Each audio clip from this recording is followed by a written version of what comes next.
on Australia's business channel. This is Mediaweek.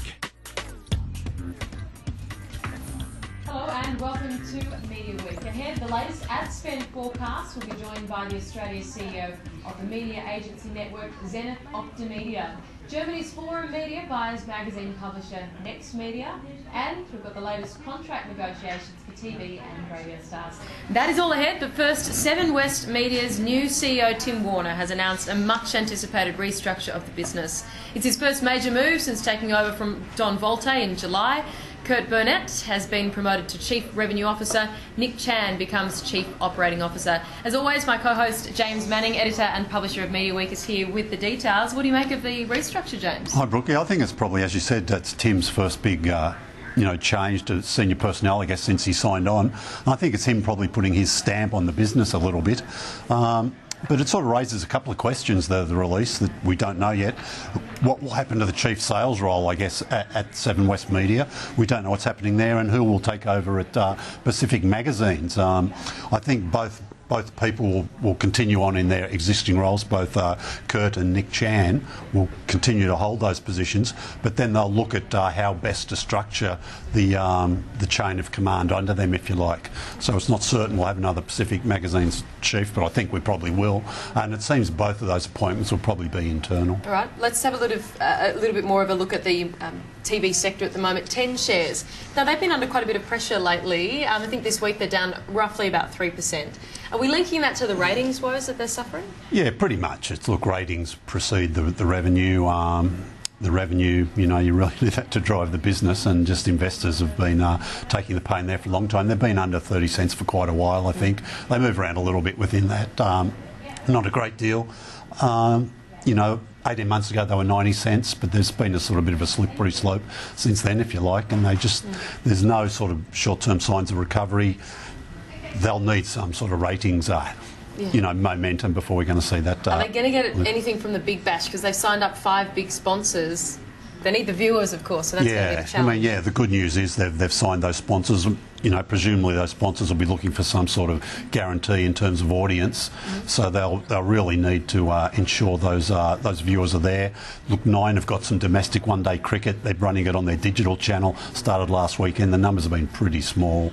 So 10 are certainly going to want to hope that they do a lot better than that. And those 5 sponsors being KFC, Holden, Unilever, Seabus, and Thirsty Camel Liquor.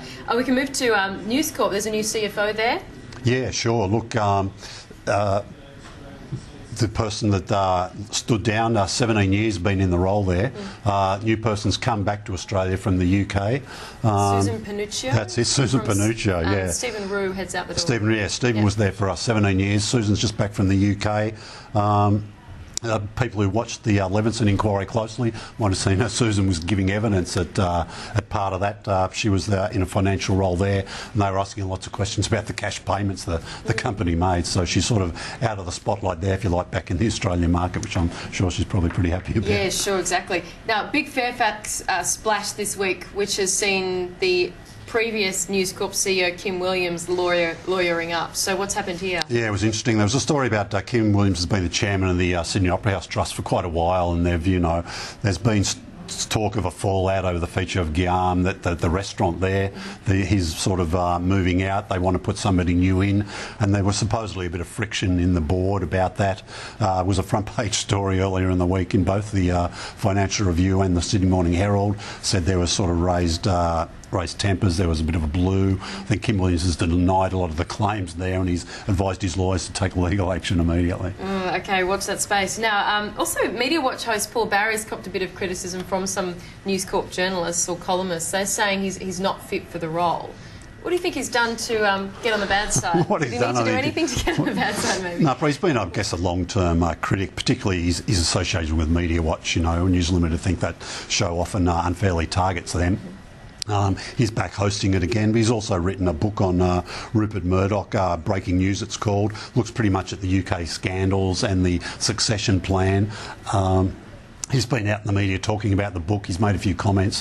First, Terry McCrann wrote a story that was networked earlier in the week, and the following day another columnist sort of, was interesting that 2 days in a row they had a fair crack at him. So, yeah, good stuff. He's not in a good book. Yeah, we're going to go on to the share market view of all the media comings and goings. We've got with us Evan Lucas from IG in Melbourne. And Evan, we're keen to see what investors have made of the Seven West Media management restructure. What have you seen today?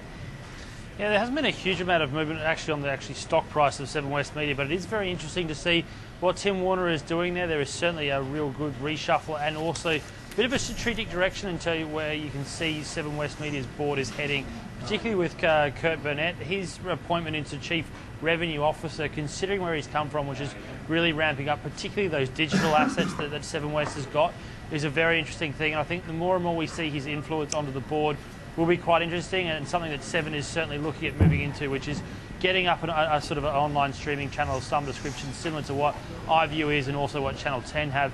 Also, the appointment of Nick Chan into COO, so Chief Operating Officer, is a good one. He has come out of magazines, and we all know how hard the advertising dollar in magazines has been, and Seven, and particularly Tim Warner, is looking at how that will distribute across the industry. So no real change on the stock market yet, but it does look like a good reshuffle, and you would hope that down the track those two have a good influence on the board, and therefore it filters through into the company as a whole.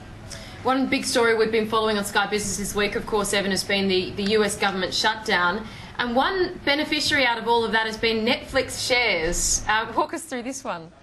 Yeah, there's a bit of a cheeky sort of talk on the market with regards to Netflix, and what they're talking about is the fact that there's 800,000 people that unfortunately have been sent home from the government shutdown, and there was a 4% spike in Netflix share price up to a record high, beating the 2011 idea, is the fact that there's now an off-market and an off-market time for a spike in viewing from Netflix. It did actually filter through. There was also other reasons for it. They did see a broker update and relatively solid Q3 numbers, but the cheeky move was on the fact that, yes, 800,000 people unfortunately have been sent home on that government shutdown, and it does mean that somebody like Netflix could benefit because of the increased use of television. So it has popped up, and on the second day it's gone up even further. They've now reached another record high and are touching $347 a share.